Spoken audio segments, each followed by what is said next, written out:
രാജ്യത്തുള്ള ജനങ്ങൾക്ക് ഏറ്റവും കൂടുതൽ പ്രധാനപ്പെട്ട രേഖകളിൽ ഒന്നാണ് ആധാർ കാർഡ്. ഇപ്പോൾ ഇത് ആധാർ കാർഡിൽ പുതിയ മാറ്റങ്ങൾ കൊണ്ടുവരാൻ പോകുകയാണ്. Unique identification authority of India പുതിയ ആധാർ ആപ്പ് പരീക്ഷിക്കുന്നു. പുതിയ ആധാറിന്റെ ആപ്പ് വരുന്നതോടെ ഫേസ് ID, QR സ്കാനിംഗ് എന്നിവ വഴി ഡിജിറ്റൽ പരിശോധന നടത്താനാകും. ഈ ആപ്പിലൂടെ ഡിജിറ്റൽ പരിശോധന നടത്തുന്നത് എളുപ്പവും സുരക്ഷിതവുമായിരിക്കും. നിലവിൽ ഏതെങ്കിലും സാഹചര്യത്തിൽ ആധാറിന്റെ ആവശ്യകത വരുമ്പോൾ ഒറിജിനൽ ആധാർ കാർഡോ ഫോട്ടോ കോപ്പിയോ നൽകേണ്ടതുണ്ട്.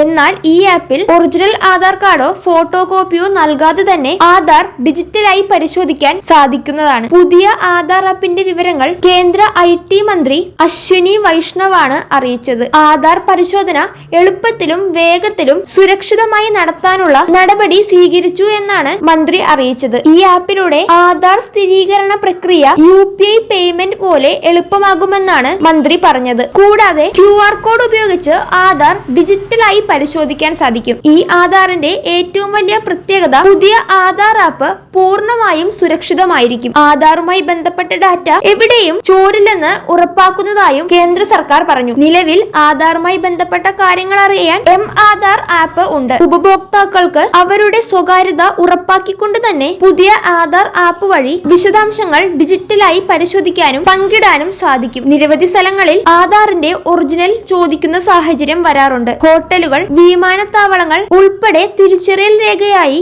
ആധാർ ഉപയോഗിക്കുന്ന സ്ഥലങ്ങളിൽ ആധാർ കാർഡോ അതിന്റെ കോപ്പിയോ ഈ ആപ്പ് വരുന്നതോടെ നൽകേണ്ടതില്ല. പകരം ഉപഭോക്താക്കൾക്ക് ഒരു QR കോഡ് സ്കാൻ ചെയ്യാനും സ്വന്തം ഫോൺ ഉപയോഗിച്ച് മുഖം സ്കാൻ ചെയ്ത് അവരുടെ ഐഡന്റിറ്റി അവർക്ക് മുന്നിൽ തെളിയിക്കാനും സാധിക്കും. ഈ ആപ്പ് വരുന്നതോടെ ഉപഭോക്താക്കൾക്ക് കാര്യങ്ങൾ വളരെ വേഗത്തിൽ നടത്താൻ സാധിക്കും. നിലവിൽ ഈ ആപ്പ് ബീറ്റ പരീക്ഷണ ഘട്ടത്തിലാണ്. പരീക്ഷണം കഴിഞ്ഞതിനു ശേഷം രാജ്യത്തുടനീളം പുറത്തിറക്കുമെന്നാണ് റിപ്പോർട്ട്.